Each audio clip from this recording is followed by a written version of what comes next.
A'udzu billahi minasyaitonir rajim. Bismillahirrahmanirrahim. Alhamdulillahi rabbil alamin. Shalatu wassalamu ala asyrafil anbiya'i wal mursalin wa ala alihi wa ashabihi ajma'in. Uhayyikum bi tahiyyatil Islam, tahiyyah mubarakah, tahiyyah ahlil jannah. Assalamualaikum warahmatullahi wabarakatuh. Waalaikumsalam warahmatullahi wabarakatuh.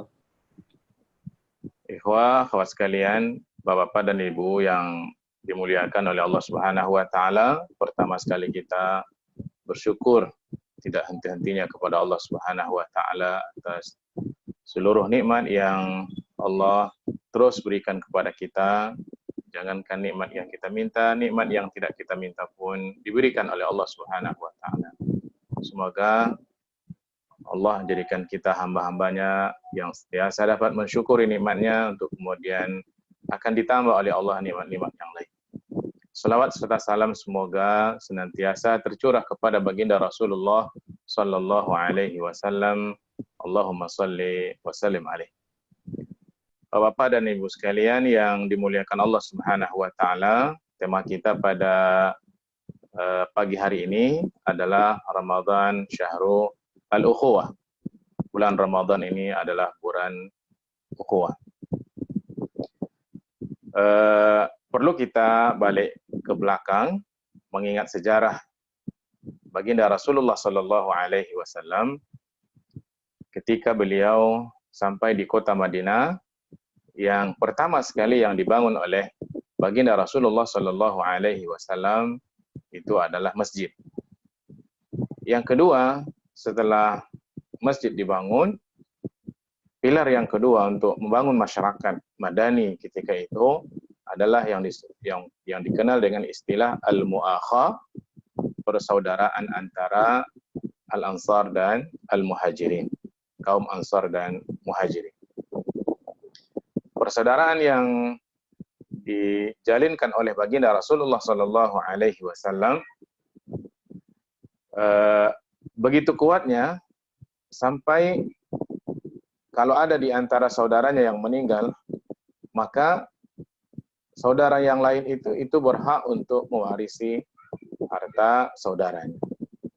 Seperti yang Allah Subhanahu wa taala firmankan di dalam surah An-Nisa ayat 33.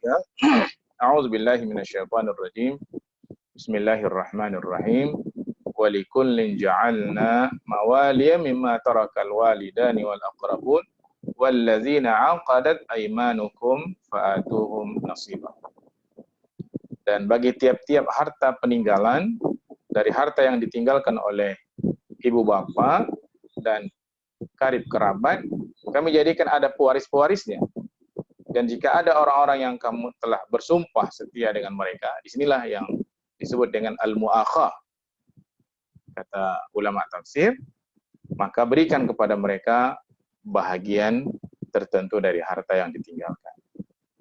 Kemudian ayat ini dimansuhkan, dihapuskan hukumnya dengan surah Al-Anfal ayat 75. A'udzubillahi minasyaitonirrajim wa ulul arhami ba'duhum aula bi ba'din fi kitabillah. Orang yang mempunyai tali hubungan rahim, sebagian mereka itu lebih berhak untuk mendapatkan harta dari orang yang hanya sekedar dipersaudarakan oleh baginda Rasulullah sallallahu alaihi wasallam di dalam kitab Allah Subhanahu wa taala. Jadi yang ingin kita ambil poin di sini adalah bahwa kekuatan persaudaraan itu sesungguhnya adalah kekuatan atau pilar yang kedua yang dibangun oleh baginda Rasulullah sallallahu alaihi wasallam untuk mewujudkan masyarakat Madinah. Maka dikenallah orang-orang yang dipersaudarakan oleh baginda Rasulullah sallallahu alaihi wasallam seperti Abu Bakar dengan Kharijah ibnu Zuhair, Umar bin Khattab dengan Uthman ibn Malik, Abu Ubaidah ibnu Al-Jarrah dengan Sa'ad ibn Abi Mu'az, dan Az-Zubair ibn Al-Awwam dengan Salamah ibnu Salamah ibn Waqsh, dan juga Talha ibn Ubaidillah dipersaudarakan oleh baginda Rasulullah sallallahu alaihi wasallam dengan Ka'ab bin Malik. Mus'ab bin Umair dipersaudarakan oleh baginda Rasulullah sallallahu alaihi wasallam dengan Abu Ayyub Khalid ibn Zaid. Jadi hampir disebutkan sekitar 90 sahabat yang dipersaudarakan oleh baginda Rasulullah Sallallahu Alaihi Wasallam antara orang-orang Muhajirin dan orang-orang Ansar. Dan ikatan persaudaraan ini itu tanpa memandang ikatan suku, status masyarakat, kuat atau lemah, kaya atau miskin, putih atau hitam, hamba ataupun merdeka. Tidak memandang itu semuanya, akan tetapi adalah mereka semua bersaudara disatukan dalam bingkai akidah Islamiyah.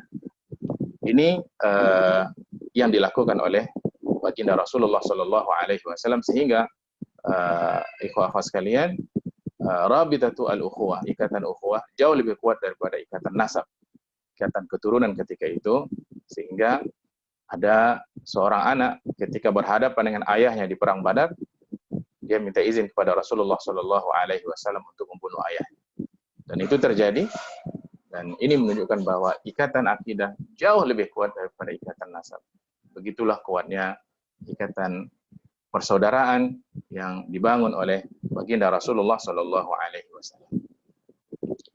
Ada dua kisah yang menarik, ikhwah-ikhwah sekalian, cerita tentang ukhuwah yang terjadi di kalangan orang-orang Ansar dan orang-orang Muhajirin.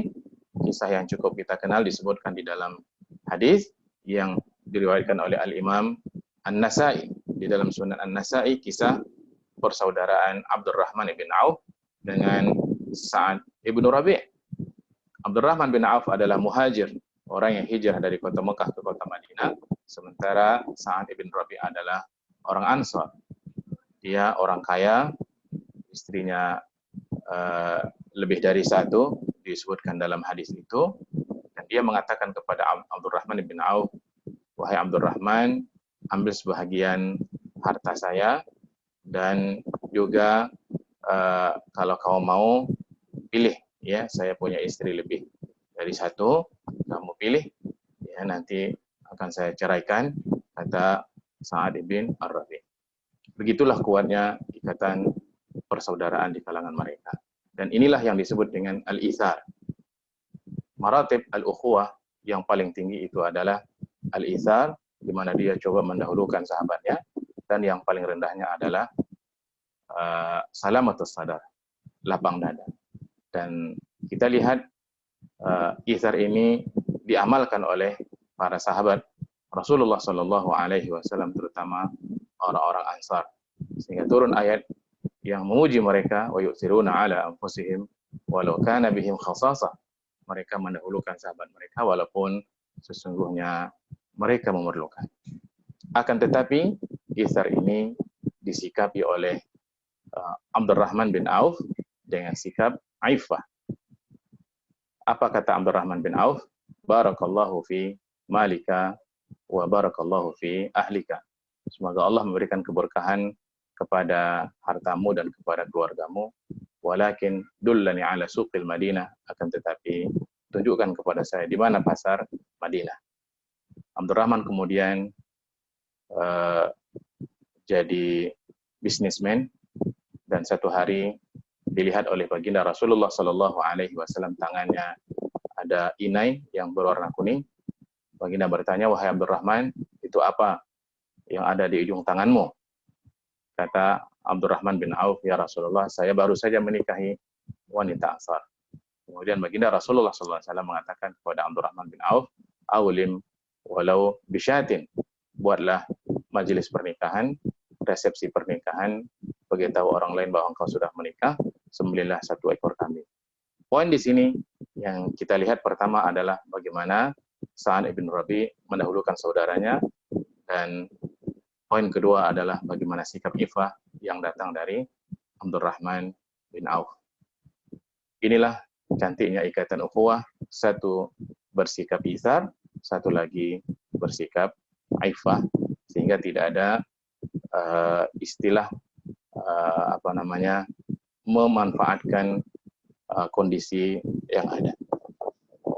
Itulah yang dibangun oleh baginda Rasulullah Sallallahu Alaihi Wasallam. Kisah yang kedua adalah kisah Salman Al-Farisi dengan Abu Dzar Al-Ghifari. Diceritakan Abu Dzar ini adalah orang yang terus-terusan puasa, terus-terus melakukan qiyamul lail. Dia sudah tidak peduli kepada dunia, bahkan istrinya tidak dihiraukannya. Maka satu malam datang Salman ke rumah Abu Dzar Al-Ghifari, ziarah dan bertemu dengan istrinya.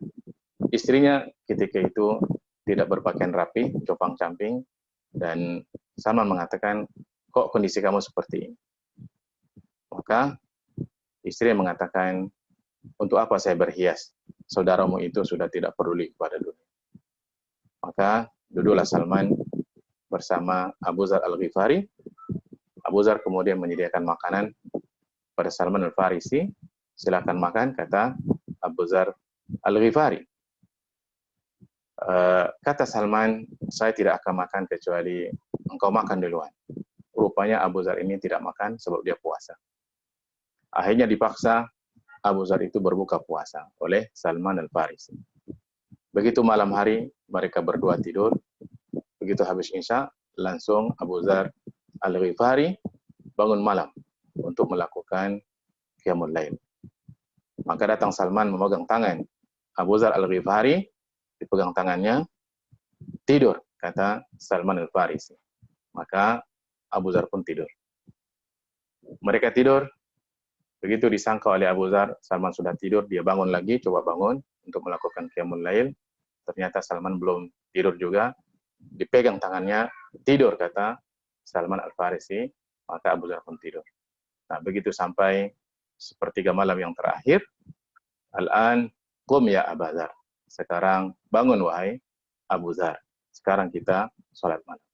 Begitulah ikhwah-akhwat sekalian, Bapak Ibu sekalian, ikatan persaudaraan ta'awun fi tahqiqi al-ubudiyyati lillahi subhanahu wa ta'ala. Alangkah indahnya persaudaraan di kalangan mereka untuk mendekatkan diri kepada Allah subhanahu wa ta'ala. Kalau kisah pertama tadi adalah dalam hal dunia, kalau kisah yang kedua ini adalah bagaimana persaudaraan ada, yang ada itu adalah untuk mendekatkan diri, saling membantu, saling menolong untuk mendekatkan diri kepada Allah Subhanahu wa ta'ala. Jadi sehingga betapa dahsyatnya orang-orang Ansor ini, Bapak Ibu sekalian, kontribusi mereka membantu sahabat-sahabat Muhajirin sehingga turun ayat yang ada di dalam surah Al-Hasyr ayat 9. A'udzubillahi minasyaitonir rajim. Walladzina tabawwa'ud dara wal iman min qablihim yuhibbuna man hajara ilaihim wa la yajiduna fi sudurihim hajatan mimma utu wa yu'thiruna 'ala anfusihim walau kana bihim khasasa wa man yuqa shuhha nafsihi fa ulaika humul muflihun. Dan orang-orang yang telah menempati kota Madinah, yaitu orang-orang Ansar, dan telah beriman sebelum kedatangan mereka orang-orang Muhajirin, mereka orang-orang Ansar mencintai orang-orang yang berhijrah kepada mereka. Luar biasa. Mencintai orang-orang yang datang kepada mereka. Dan mereka orang-orang Ansar tidak menaruh keinginan dalam hati mereka terhadap apa-apa yang diberikan kepada orang-orang Muhajirin. Tak ada sedikit pun sayang kepada harta yang mereka berikan kepada saudara-saudara mereka orang-orang Muhajirin. Dan mereka mengutamakan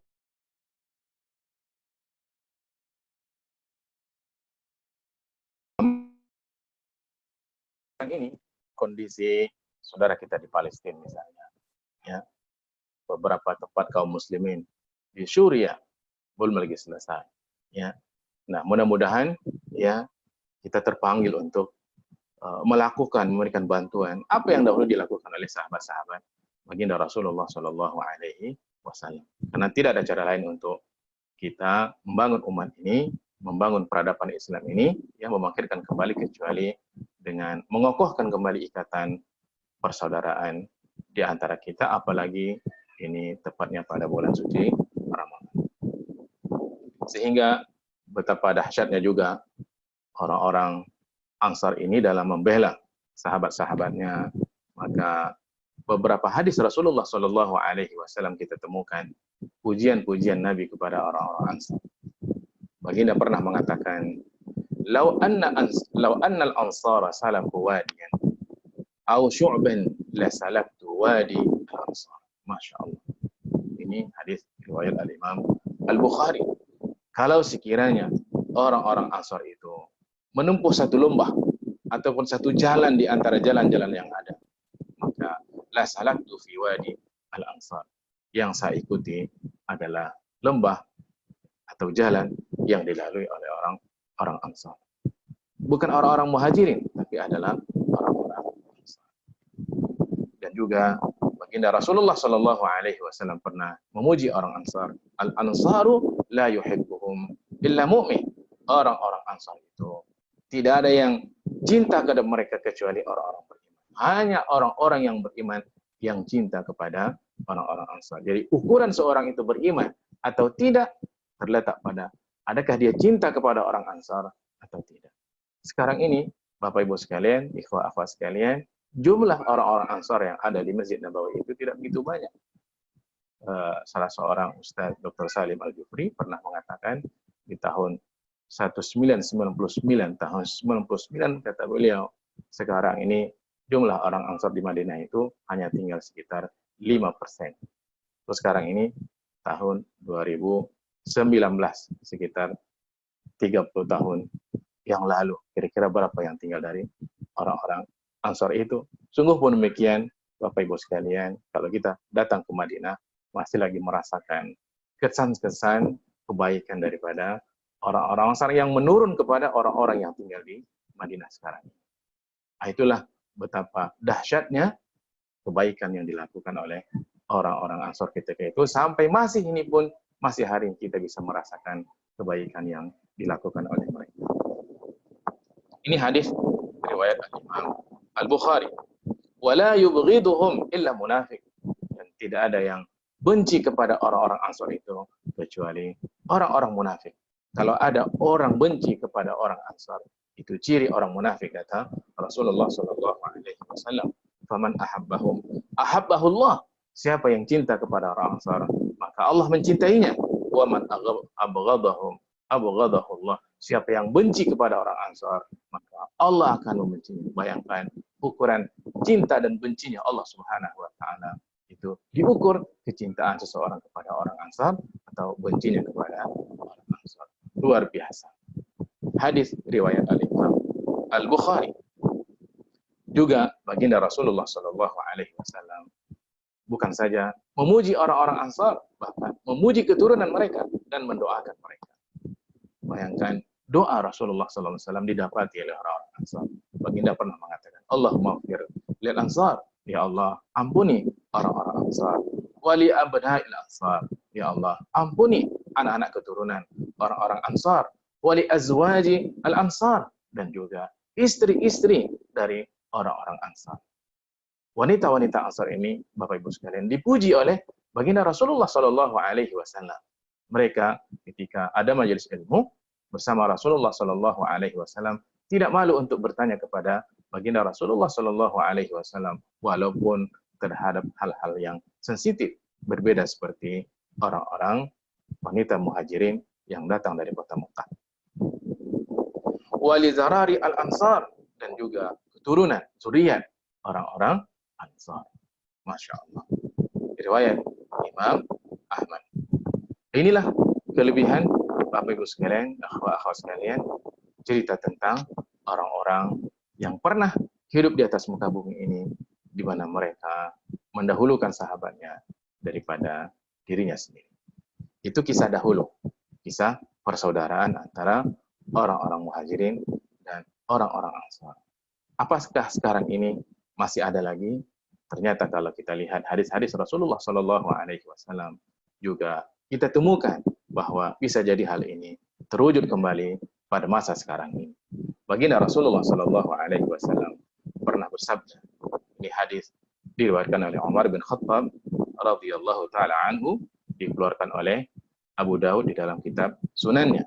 Baginda Rasulullah SAW bersabda, Inna min ibadillah, sesungguhnya ada sebahagian daripada hamba-hamba Allah, la unasan mahum bi anbiya wala syuhada. Ada sekelompok manusia, kata baginda Rasulullah SAW, mereka itu bukan para nabi, wala syuhada, bukan orang-orang yang mati syahid. Yabghituhumul anbiya wa syuhada yaumal qiyamah.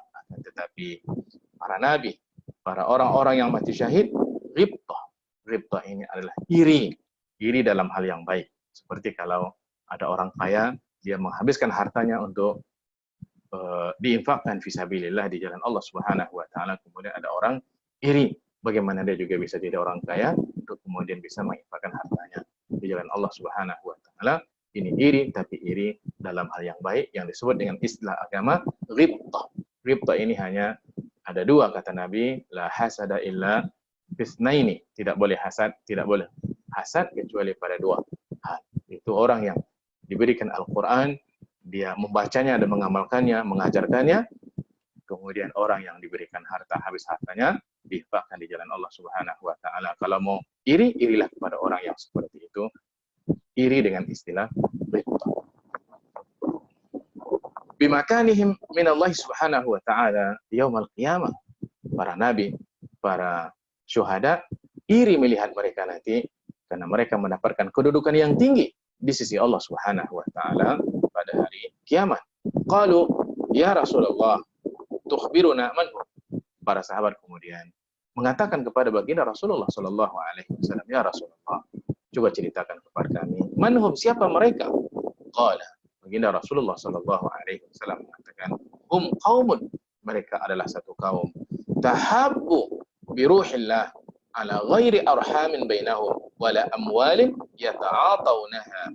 Wallahi, mereka itu adalah satu kaum tahabbu bi ruhillah, di mana mereka saling cinta mencintai karena Allah Subhanahu wa taala, ala ghairi arhamin bainahum, tidak ada hubungan rahim di antara mereka, tidak ada hubungan nasab di antara mereka, tidak ada hubungan keturunan di antara mereka, wala amwalin, dan juga bukan karena harta yang mereka harapkan dari saudaranya, ya ta'atawnaha, bukan itu. Mereka diikat. Kata Nabi, fa wallahi, demi Allah, kata Nabi, inna wujuhahum lanurun, demi Allah, wajah-wajah mereka penuh dengan cahaya. Wa innahum ala nurin, dan mereka berdiri di atas cahaya. La yakhafuna idza khafan nas. Mereka tidak ada sedikit pun rasa takut saat itu manusia. Semuanya takut. Wala yahzanuna idza hazinan nas. Mereka tidak pernah sedih saat itu. Semuanya sedih karena mereka menyesal tidak berbuat baik sebanyak-banyaknya ketika mereka hidup di atas dunia. Kemudian baginda Rasulullah sallallahu alaihi wasallam membaca surah Yunus ayat 62. Ala inna awliya Allahi la khaufun alaihim wa lahum yahzanun. Sesungguhnya mereka itu adalah wali-wali Allah Subhanahu wa taala, tidak ada rasa takut atas mereka dan tidak juga ada rasa sedih. Yang kita garis bawahi, underline di sini adalah qaumun tahabbu bi ruhillahi subhanahu wa ta'ala. Mereka yang saling cinta mencintai karena Allah Subhanahu wa taala, terikat kuat persaudaraan di kalangan mereka karena Allah Subhanahu wa taala, bukan karena nasab dan juga bukan karena sesuatu manfaat dunia yang mereka harapkan dari saudara-saudara mereka. Yang seperti ini, orang yang bersaudara karena Allah Subhanahu wa taala sekarang ini, kelak nanti di akhirat, kata baginda Rasulullah sallallahu alaihi wasallam dalam hadis yang diriwayatkan oleh Al-Imam Muslim, ainal mutahabbuna bi jalali, nanti di hari akhirat Allah bertanya, ainal mutahabbuna, di mana orang yang saling mencintai? Di mana orang yang saling bersaudara karena aku? Al-yauma uzilluhum fi dhilli yauma la dhilla illa dhill. Hari ini akan aku bagi naungan kepada mereka di mana tidak ada naungan kecuali naungan dariku, kata Allah Subhanahu wa taala. Dan di dalam hadis yang masyhur yang kita dengar ada 7 golongan yang akan mendapat naungan dari Allah Subhanahu wa taala. Rajulani tahabba billahi ijtama'a alaihi wa tafarraqa alaihi. Dua laki-laki atau dua insan yang saling mencintai karena Allah, bersaudara karena Allah Subhanahu wa taala. Mereka bertemu karena Allah dan mereka berpisah karena Allah Subhanahu wa taala. Mereka itulah yang kemudian akan diberikan naungan oleh Allah Subhanahu wa taala di akhirat kelak, di mana pada saat itu tidak ada naungan kecuali naungan dari Allah Subhanahu wa taala. Orang-orang yang bersaudara karena dunia, Bapak Ibu sekalian, ya, nanti di akhirat itu akan saling bermusuhan. Yang kekal itu adalah orang-orang yang bersaudara karena Allah Subhanahu wa taala tidak mengharapkan sedikit pun keuntungan dunia dari sahabatnya. Firman Allah Subhanahu wa taala di dalam surah Az-Zukhruf ayat 67, "Al-akhillau yauma idzin ba'dhum li ba'din adu illa al-muttaqin." Orang-orang yang bersahabat di dunia ini pada hari itu, ba'dhum li ba'din, sebagian mereka terhadap sebagian yang lain, aduun, akan menjadi musuh. Satu dengan lainnya akan bermusuhan. Yang kekal itu adalah orang yang bersaudara, illal muttaqin, karena takwa kepada Allah Subhanahu wa taala. Inilah Bapak Ibu sekalian, ikhwah akhwat sekalian, hadis-hadis atau ayat-ayat yang menceritakan tentang persaudaraan yang dibangun atas dasar iman, atas dasar ikhlas lillahi subhanahu wa ta'ala. Nah, sekarang apa kaitan Ramadan dengan ukhuwah? Ikhwah akhwat sekalian, Allah ciptakan kita tidak untuk apa-apa kecuali untuk beribadah kepada Allah Subhanahu wa taala. Wa ma khalaqtul jinna wal insa illa liya'budun, di dalam surah Az-Zariyat ayat 56. Dan kalau kita teliti lebih mendalam, tidak ada satu ibadah yang diperintahkan oleh Allah Subhanahu wa taala kecuali di sana ada nilai-nilai yang bisa kita dapatkan. Sama ada nilai itu adalah nilai bagaimana kita berhubungan dengan Allah Subhanahu wa taala ataupun membangun hubungan sosial kita.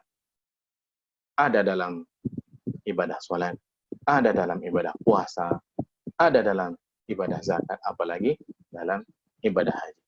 Mari kita lihat pesan-pesan puasa yang bisa kita ambil. Bagaimana kemudian dari pesan-pesan puasa ini, bagaimana kita bisa mewujudkan ukhuwah di kalangan umat Islam. Yang pertama adalah, sudah pasti orang yang berpuasa itu pasti lapar.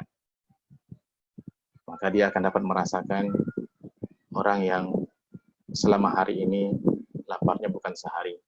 Ada yang lapar 2 hari, 3 hari, 4 hari, bahkan ada seminggu. Bapak Ibu sekalian, saudara kita di Palestina yang sekarang lagi diserang oleh orang-orang Yahudi, Zionis. Saudara kita di Suriah sampai hari ini juga, ya. Bahkan saudara kita di Uighur juga, ya, di Rohingya, ya. Saudara kita di Indonesia juga di beberapa tempat yang terjadi bencana, di Lombok, di Palu, ya, masih sangat membutuhkan, ya, memerlukan uluran bantuan dari saudara-saudaranya. Apalagi kondisi negara kita saat ini sangat menyedihkan.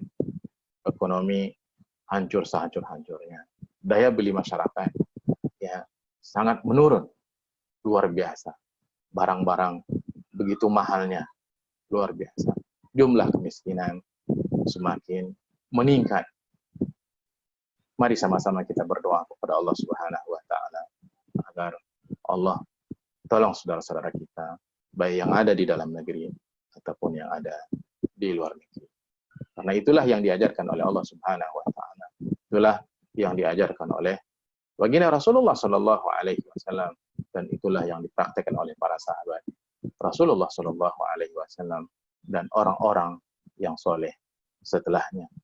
Ya, bagaimana Umar bin Khattab, bukan saja persaudaraan, ya, antara manusia dengan manusia, bahkan juga kita lihat Umar bin Khattab, kalau sekiranya kata Umar ada hewan di Irak sana yang tergelincir, ya, jatuh karena Umar tidak membaguskan jalan untuk himar itu, ya, maka Umar merasa berdosa.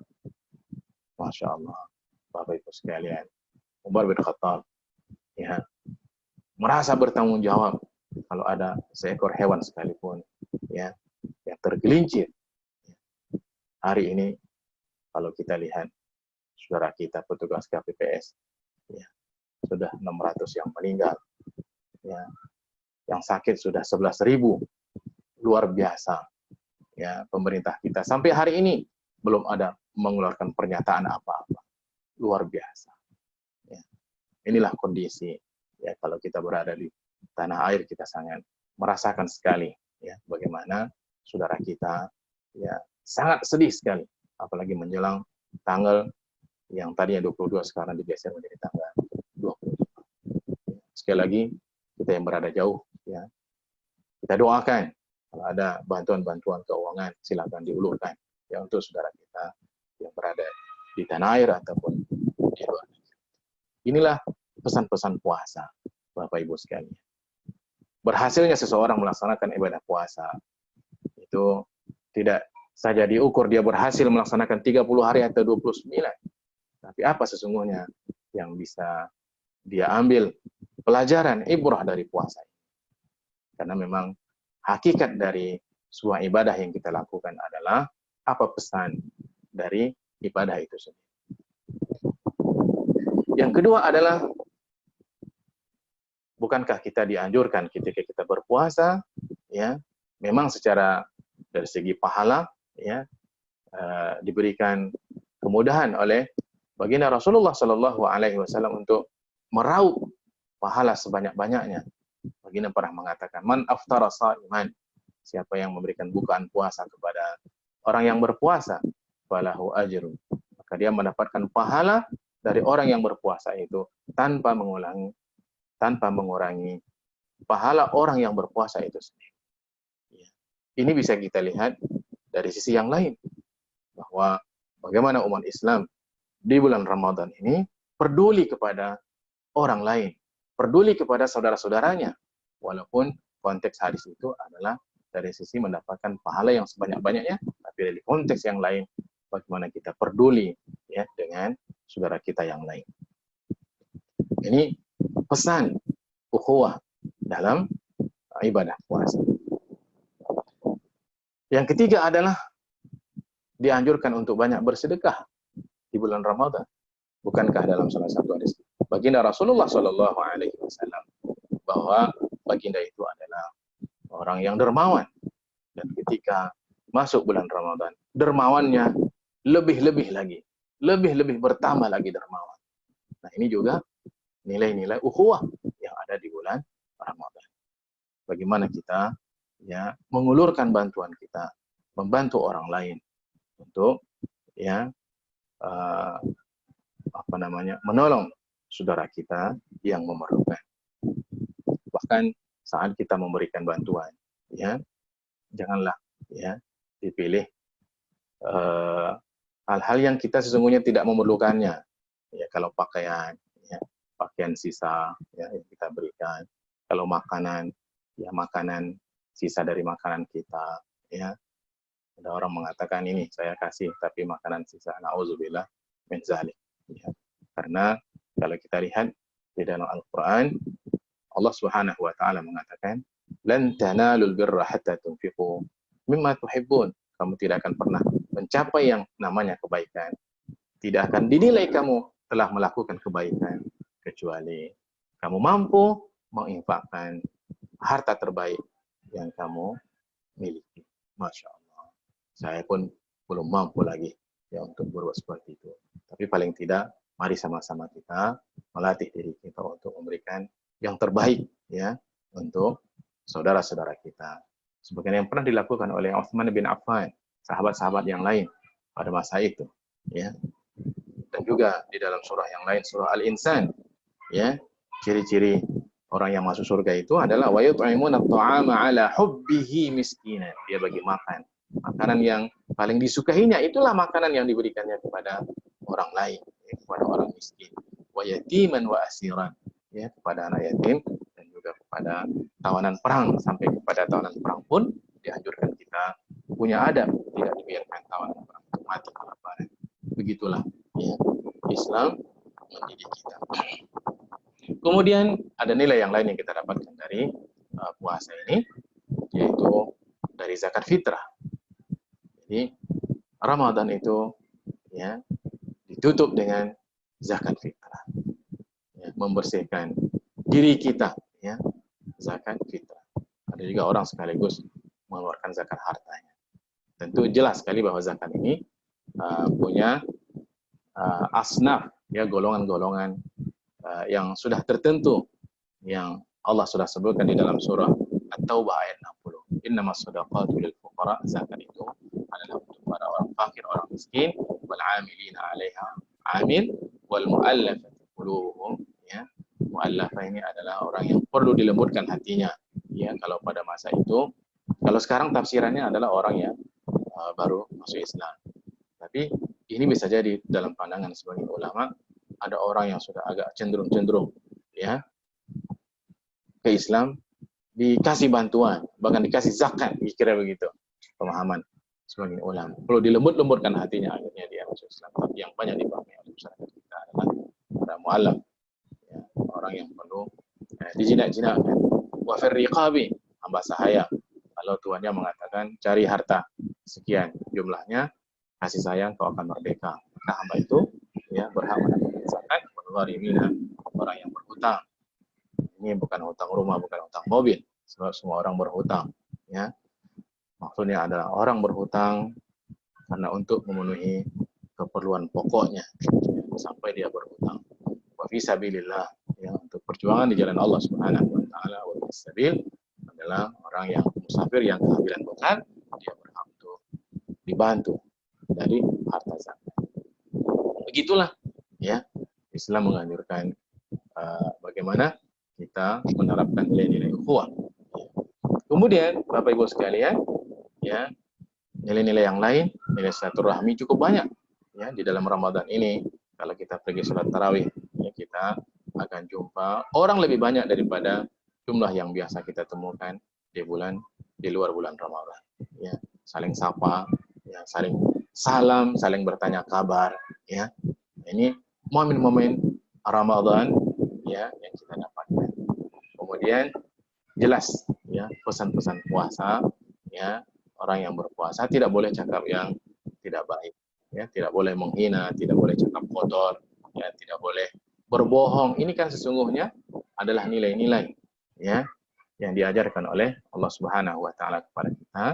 Jangan sampai hubungan yang sudah baik terbangun, ya, di kalangan umat Islam ini karena adanya hoax, karena adanya kecurangan, kebohongan yang terjadi, itu akan merusak hubungan, ya, di kalangan umat Islam. Dan inilah yang terjadi sekarang. Allah melarang orang berkata bohong. Ya. Baginda Rasulullah Shallallahu Alaihi Wasallam pernah mengatakan, ya, man lam yada' qawla zur wal amal bih, falaysa lillahi hajah fi an yada'a ta'amahu wa syarabahu. Kalau orang itu puasa tapi masih lagi, ya, belum bisa meninggalkan perkataan bohong atau melakukan perbuatan bohong, maka Allah tidak memandang, ya, puasanya. Allah tidak pandang, dia tinggalkan makan dan minumnya, tidak ada harganya di hadapan Allah orang itu berpuasa. Kenapa? Karena masih lagi menyakiti saudara-saudaranya dengan berkata bohong.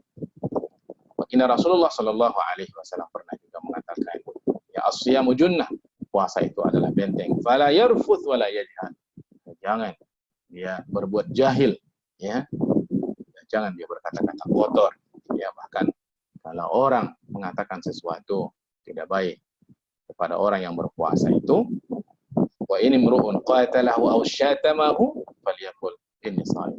Bagaimana menyikapi orang yang berperilaku tidak baik, maka dia ingatkan diri dia bahwa ini saya sedang berpuasa, tidak boleh, ya, bersikap yang tidak baik kepada saudara saya. Begitulah anjuran Islam untuk kita menjaga hubungan bersama kaum muslim. Sehingga baginda Rasulullah Shallallahu Alaihi Wasallam pernah ditanya oleh sahabat, ya, ya Rasulullah, ayun nasi ahabu ilallah. Ya Rasulullah, siapakah orang yang paling dicintai oleh Allah Subhanahu wa taala? Wa ayul a'mali ahabbu ila Allah azza wa jalla. Amalan apa yang paling dicintai Allah Subhanahu wa taala? Ya. Kata Rasulullah sallallahu alaihi wasallam, ahabbun nasi ila Allah anfa'uhum linnas. Orang yang paling dicintai Allah itu adalah orang yang paling banyak memberikan manfaat kepada orang lain. Wa ahabbul a'mali ila Allah sururun tudkhiluhu ala muslim. Dan amalan yang paling dicintai oleh Allah Subhanahu wa taala itu adalah surur, rasa gembira, tudkhiluhu ala muslim, yang engkau masukkan ke dalam hati saudara, mendatangkan kegembiraan kepada orang lain, bukan mendatangkan kesedihan.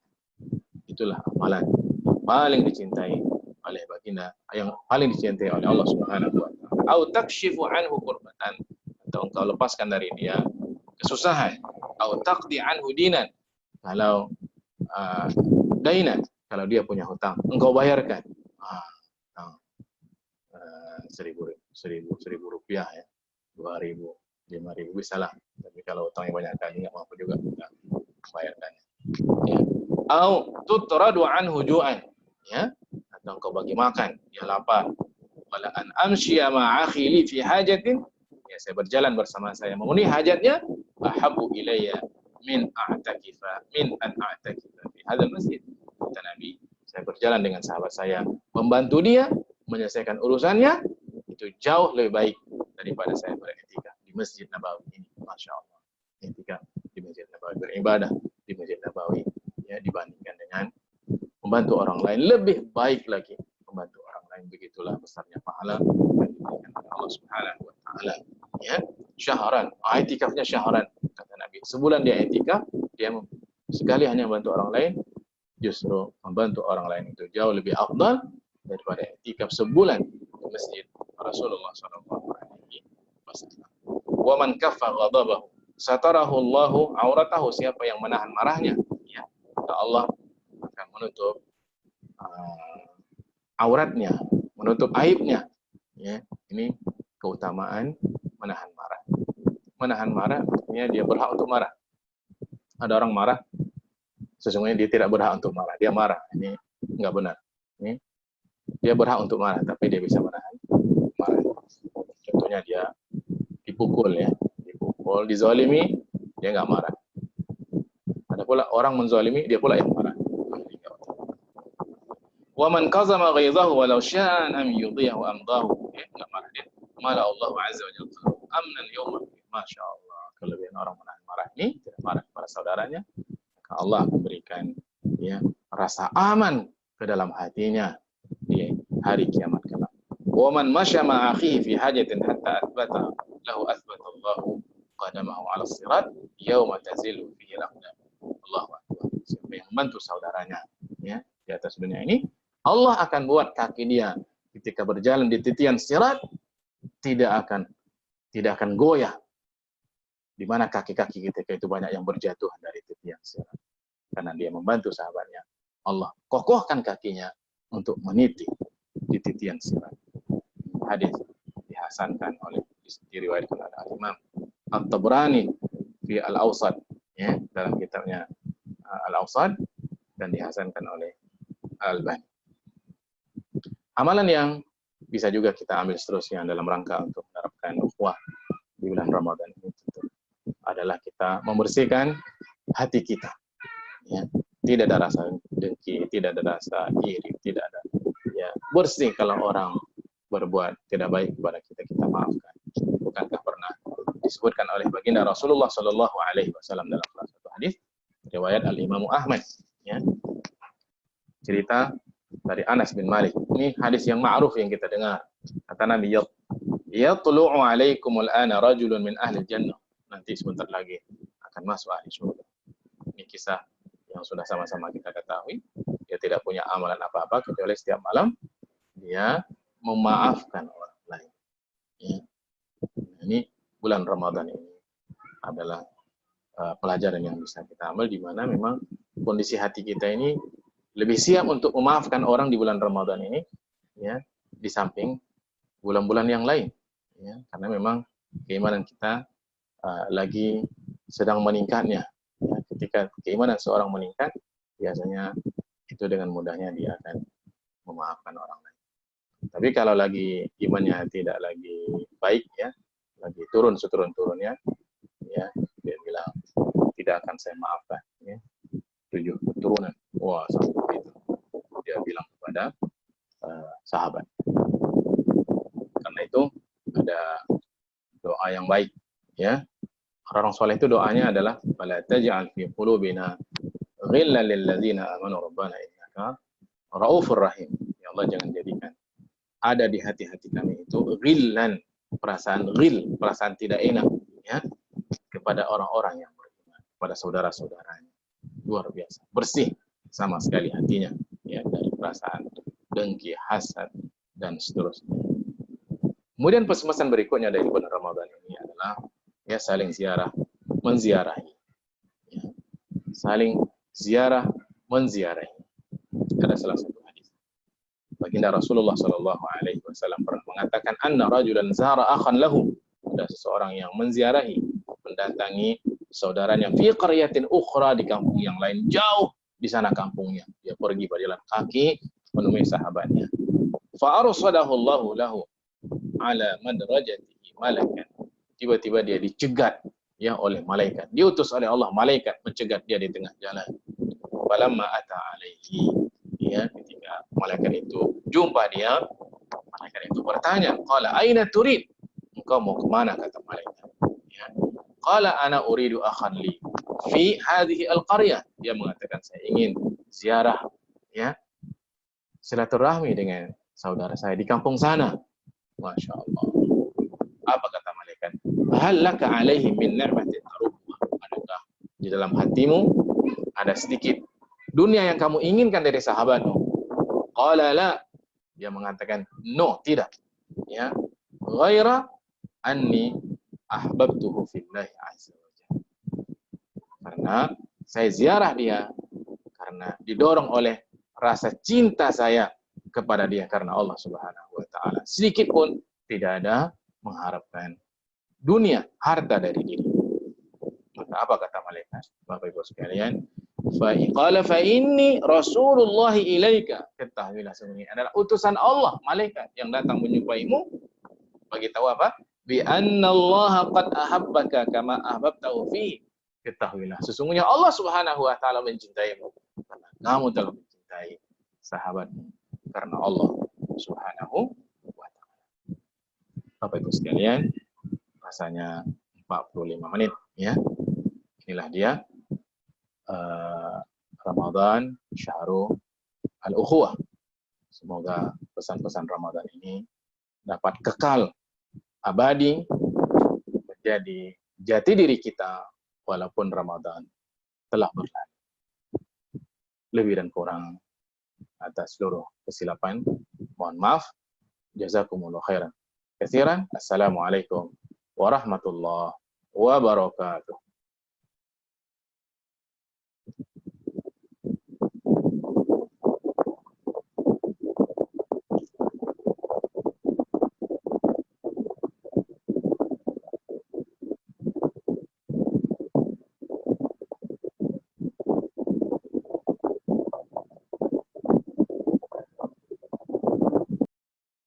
Ya, jazakallah khairan katsira, Pak Ustadz. Alhamdulillah. Ikhwah semua, alhamdulillah telah kita dengarkan tausiah dari Ustadz Usman Ja'far. Pak Ustadz telah menjelaskan mengenai, pertama kalau boleh saya ringkas gitu ya, kira-kira ada 3 bagian.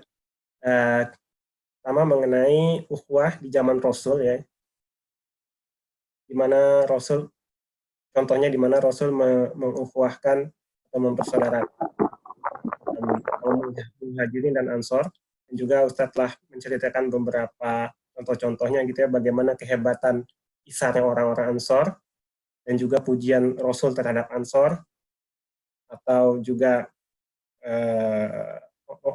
Rasul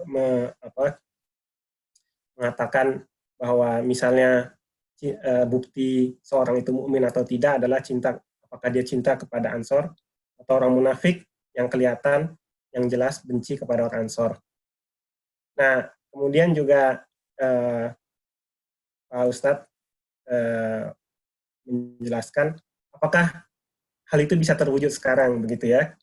Nah, ini Pak Ustadz memberikan suatu hadis ya mengenai bahwa nanti di hari kiamat akan ada sekelompok orang ya, yang bukan dari nabi, bukan pula dari syuhada, tapi kedudukannya mereka tinggi, ya.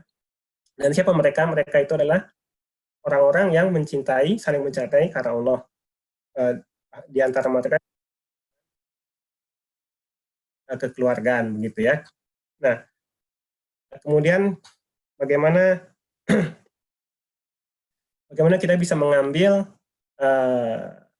atau menerapkan ini sehubungan ketika kita dalam Ramadan ini, ya. Pertama, ada beberapa hal, ya. Mungkin tidak semua akan saya ulangi. Tapi beberapa, misalnya rasa lapar kita itu insya Allah atau seharusnya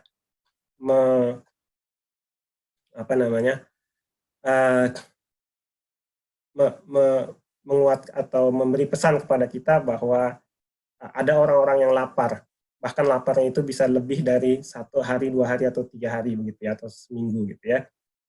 Kemudian juga ada beberapa hal lain, misalnya mengenai zakat, mengenai bahwa selama bulan Ramadan kita dilarang berperilaku yang tidak baik, menggembirakan saudara, atau bahkan ternyata meringankan beban saudara itu lebih baik daripada beriktikaf sebulan penuh di Masjid Nabawi dan sebagainya begitu ya. Baik, kita masuk ke pertanyaan Pak Ustadz ya. Ada satu pertanyaan ini cukup menarik. Ini dalam konteks Indonesia Pak Ustadz ya. Bagaimana untuk menjaga ukhuwah pasca pemilu? Ya, sementara kita tahu bahwa pemilu kemarin banyak hal-hal yang sering menyinggung perasaan sahabat kita yang berbeda pilihan. Kira-kira apa tipsnya untuk bisa menjalin dan mendekatkan kembali ukhuwah? Ya, begitu pertanyaan Pak Ustadz. Ya. Jadi dalam ayat itu fa'fu anhum wasfah, ya. Selalu begitu bunyi ayatnya. Fa'fu anhum wasfah. Maafkan mereka, dan wasfah itu kalau memaafkan bersih gitu, nggak ada lagi kesan-kesan yang tinggal. Coba ada kadang-kadang jadi beda memaafkan dengan al-afu was-safhu. Al-afu, kata para ulama, dia memaafkan tapi dia tidak lupa. Tapi kalau as-safhu, dia memaafkan habis. Zero. Jadi dua kata kunci. Inilah yang Allah perintahkan kepada Nabi Muhammad SAW di dalam surah Al-Maidah ayat 13. Ya kan? Fabima naqdihim mitsaqahum la'annahum wa ja'alna qulubahum qasiyah yuharrifuna al-kalima 'an mawadhihi wa nasu 'adzan mimma dzukira wa la tazalu tattali'u 'ala kha'inatin minhum illa qalilan minhum. Tengok ini orang-orang yang berbuat kasar kepada baginda Rasulullah sallallahu alaihi surah Al-Maidah ayat 13, ya. Berkhianat, ya, kepada Rasulullah sallallahu alaihi wasallam. Ya, sekarang ini banyak sekali orang-orang yang berkhianat, ya, menikam, ya, dari belakang, menjegal teman seiring, kata Ustaz Abdul Somad. Itu banyak sekali yang terjadi, ya. Maka ada dua kata kunci dalam ayat ini. Pertama, fa'fu anhu, maafkan. Belum cukup, sebab boleh jadi orang memaafkan dia nggak lupa, ya. Tapi yang kedua, wasfah. Wasfah ini maafkan, kosongkan. Ya. Innallaha yuhibbul muhsinin. Sebenarnya Allah suka kepada orang-orang yang berbuat ihsan. Dua kata kunci itu. Dan sampai sejauh mana orang bisa memaafkan, bisa as-safhu, menghapus, mendelete habis, ya, memori orang yang tidak berbuat baik kepada dirinya, yang menyakiti dirinya, dia delete semuanya, ya. Itu sangat bergantung kepada keimanan dia, ya, kepada Allah Subhanahu wa taala. Jadi kuatkan iman sehingga dengan mudah kita untuk melupakan segalanya, mendelete, ya. Jangan disimpan, sebab kalau disimpan nanti memorinya bisa nggak cukup, bisa hang otak kita kalau terlalu banyak kita menyimpan hal-hal yang tidak baik dia katakan orang kepada kita, ya. Bagus kita delete saja, di-delete, nanti memori dalam otak kita bisa kita gunakan untuk yang lain, ya. Kalau nggak nanti kita nggak bisa tidur, nggak bisa jalan tetangga, bahkan sesama saudara. Bayangkan sama saudara itu beda partai, ya, adik abang lagi, saudara besarnya lagi, sama kampanye itu kata-kata kasar yang keluar, ya, maka kata kuncinya fa'fu anhum wasfah. Itu aja. Yang lain nggak ada. Wallahu taala alam.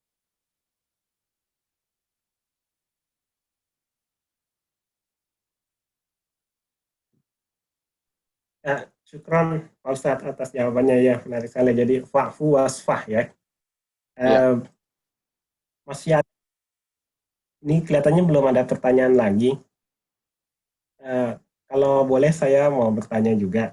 Tapi Boleh. sebelum bertanya mungkin, ya mau tadi Pak Ustadz mengatakan bahwa kita harus menginfakkan atau sesuatu yang terbaik ya. Lan tanalul birra hatta tunfiqun dan Mimma selanjutnya gitu. tuhibbun. Mungkin kalau boleh Ya. mimma tuhibbun ya. Ini cuma pertama sekedar mau menambahkan, nanti yang kedua saya mau bertanya. Mungkin ada juga di surat Al-Baqarah, wala tayammamul khabitha minhu tunfiqu walastum Minat biakhidhi tayyib. illa an tuhmidu. Ya, Iya jadi betul. harus yang tidak boleh menginfakkan yang jelek-jelek yang kita juga nggak mau. Tadi kan Pak Ustadz bilang jangan sisa-sisa gitu ya. Betul. Ya, Betul. ya, itu tambahan dari saya. Kalau pertanyaannya saya tertarik tadi dengan Pak Ustadz mengenai hadis dua orang laki-laki atau dua orang manusia yang saling mengunjungi, yang tadi cerita mengenai seorang sahabat mengunjungi sahabatnya lain yang di kota jauh gitu ya, di Oriatin yang lain. Nah, dalam konteks sekarang kira-kira kalau apakah harus di kota yang lain gitu Pak Ustadz, kalau kita kan kita ingin ya mendapat pahala seperti dua orang tadi gitu ya. Kalau di kota-kota yang sama gitu gimana Pak Ustadz? Enggak, yang jadi poinnya ziarahnya bukan kotanya. Poinnya itu ziarahnya karena Allah. So, malaikat bertanya, ya, kenapa kamu pergi ke sana? Jawabannya, saya ziarah dia karena mencintai dia, karena Allah Subhanahu wa taala. Saya suka dia, ya, menziarahi dia, ya. Bukan, tak ada pertanyaan kamu kok jauh kali perjalanannya gitu, enggak. Nah, karena memang dahulu itu kayak gitulah, jarak yang dekat sekarang pun ditempuh dengan yang cukup jauh. Dulu dari Masjid Nabawi ke Masjid Kiblatain itu sudah bisa jamak dan qasar ya. Karena jauh itu, karena keliling-keliling gunung gitu ya. Tapi sekarang sudah jadi dekat. Jadi ukurannya bukan pada jaraknya, tetapi ukurannya adalah pada ziarahnya. Insya Allah ya, dekat jauh, yang penting ziarah karena Allah Subhanahu wa taala. Insya Allah kalau dia datang, ya, karena Allah Subhanahu wa taala, dia akan mendapatkan fadilah bahwa Allah juga mencintai dia karena dia mencintai sahabatnya karena Allah Subhanahu wa taala.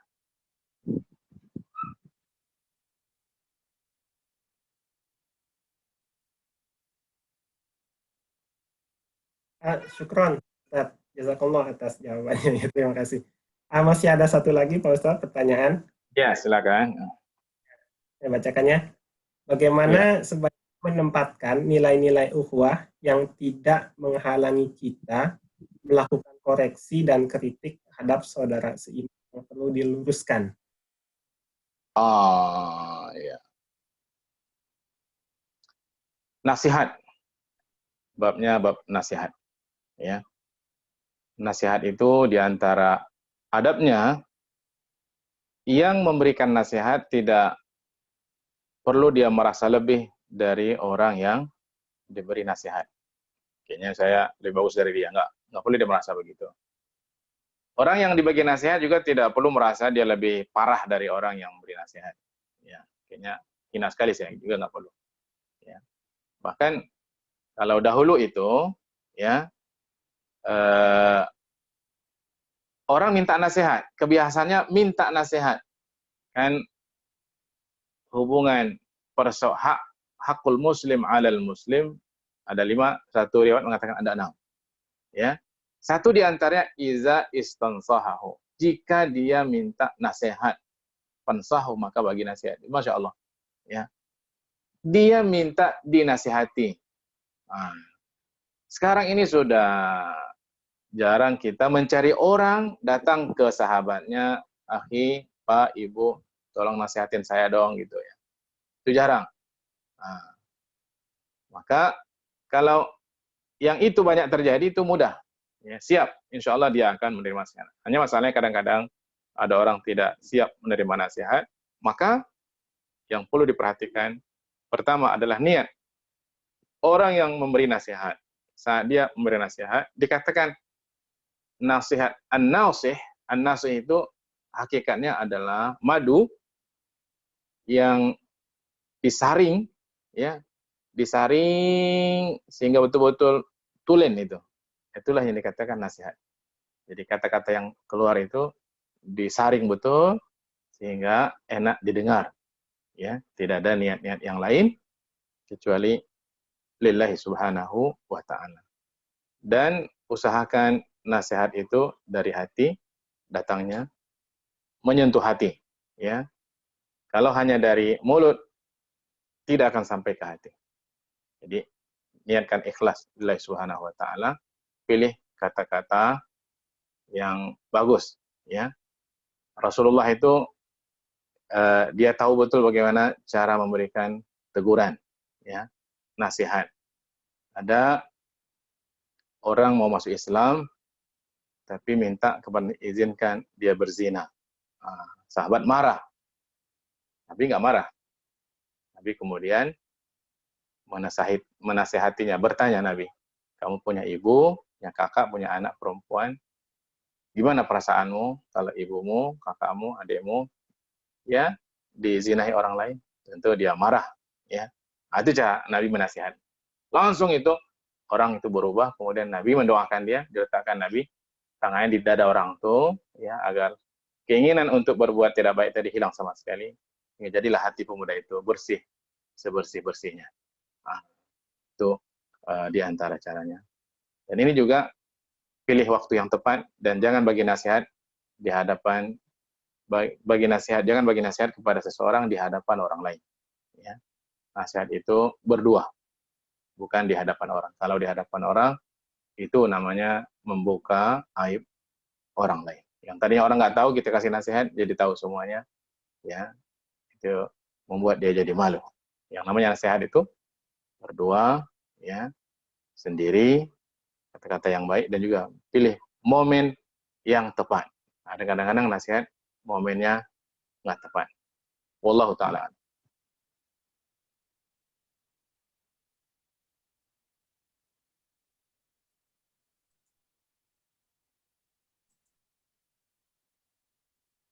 Ya, syukron, jazakallah Ustaz atas jawabannya. Ini ada satu lagi. Ini sudah, kalau di Indonesia sudah hampir 5.15 Pak Ustadz ya. Ya. Mungkin ini yang terakhir ya pertanyaannya. Nanti Pak Ustadz kan juga harus siap-siap berbuka. Iya, ya. Ini pertanyaan, mudah-mudahan yang terakhir. Ustadz, ukhuwah ini apakah statusnya harus kita ratakan untuk semua saudara seiman, atau jika dalam konteks jamaah harus mendahulukan saudara sejamaah? Karena terkadang justru saudara jemaah itu lebih cuek daripada saudara seiman lainnya di luar jamaah. Kalau ini bukan justifikasi objek ya, Ustaz. Jazakallah. Iya. Kalau dibuka di dalam ayat surah An-Nisa, ya. An-Nisa ayat 37, ya. Disebutkan oleh Allah Subhanahu wa taala di dalam surah An-Nisa ayat 37, a'udzubillahi minasyaitonir rajim. Bismillahirrahmanirrahim.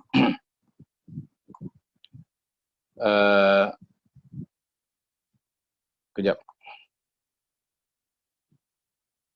Surah An-Nisa 36 ya. An-Nisa 36. Wa'budullaha wa la tusyriku bihi syai'a wa bil walidaini ihsana wa bidzil qurbah. Berbuat baik kepada, urutannya itu adalah ya, setelah orang tua adalah kaum kerabat, berbuat baik. Baru wal yatama wal masakin, terus wal jari dzil qurba, ya, tetangga yang dekat dan tetangga yang jauh. Wal jaril junubi was sahibi bil jambi, teman sejawat, wa ibnus sabil, ya, ibnus sabil. Di situ ada urutan, ya, yang disebut oleh Allah Subhanahu wa taala. Buat ihsan itu pertama kepada dua ibu bapak, baru kaum kerabat. Sehingga kalau misalnya ada zakat, kita mau kasih siapa ini? Sahabat kita atau kaum kerabat kita. Dua-duanya miskin. Maka kata ulama dahulukan kaum kerabat, ya. Baru orang lain. Baru wal yatam wal masakin dan seterusnya. Itu urutannya, ya. Adapun hubungan sesama ikhwah, hubungan sesama ikhwah ini kita tidak pertentangkan, ya, dengan ayat yang seperti ini. Ini tidak kita pertentangkan. Jadi kalau dalam bentuk harta itu bisa dibagi, ya, dibagi, ya, masing-masing bisa mendapatkan haknya. Ya. Tapi kita sesama ikhwah kita, karena kita sudah diikat dalam satu komitmen, ya, satu komitmen, ya, di dalam dakwah ini, dibandingkan ini sama orang lain, ya, ini ikhwah dengan orang lain, tentu yang diikat dengan komitmen ini, ya, yang kita utamakan. Tapi Ustadz, bisa jadi, ya, ikhwah ini lebih cuek daripada orang lain, ya. Maka satu sisi karena ada ikatan tadi, ya, dia punya hak untuk kita berikan nasihat, ya. Itu yang disebutkan oleh, ya, para asatiz kita, para masyayikh kita, ya, mentahqiq, mewujudkan nilai-nilai ukhuwah, ya, dalam lingkaran yang terkecil. Jadi ada hakku at-tanasuh, ya, hak untuk saling nasihat, menasihati. Kenapa? Karena kita sudah punya ikatan tadi, ya. Adapun orang lain yang kita tidak ada ikatan janji bersama, ya, ini tentu berbeda, ya. Walaupun sekali lagi kita tidak pertentangkan, sebab hakul muslim alal muslim, ya, bahwa semua orang mendapatkan haknya. Ikhwah kita mendapatkan haknya sesuai dengan porsinya masing-masing. Orang lain juga mendapatkan haknya sesuai dengan porsinya masing-masing, ya. Ada misalnya kita punya ikhwah, habis waktunya, ya, untuk terlibat aktif di dalam dakwah ini, ya. Habis hartanya misalnya.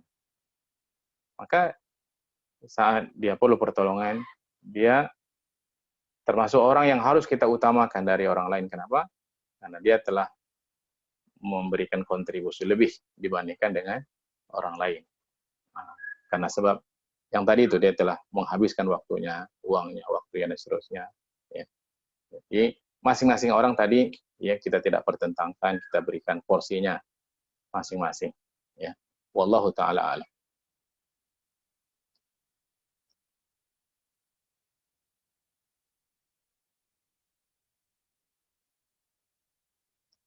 Ya, syukron jazakallah atas jawabannya. Ini juga di Indonesia waktunya sudah hampir 5.20 ya. Barangkali Iya. kita akhiri saja. Kita mohon Ustadz untuk menutup dengan doa. Kepada Ustadz.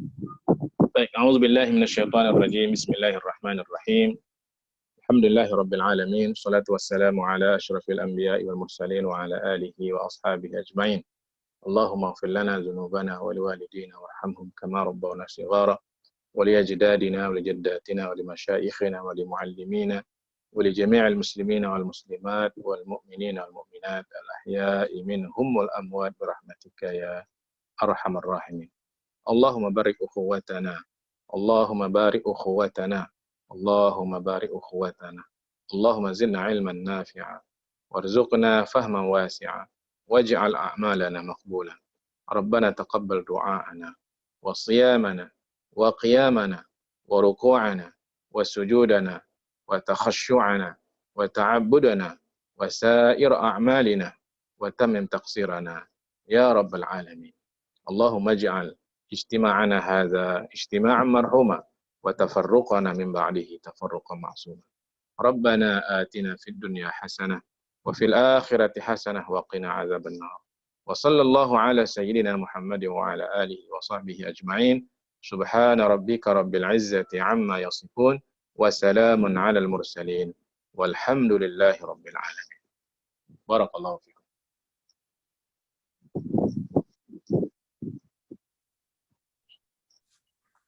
Ya, nah, sekali lagi syukron wa jazakallah khairan katsira, jazakallah ahsanal jaza pada Ustadz Usman Ja'far.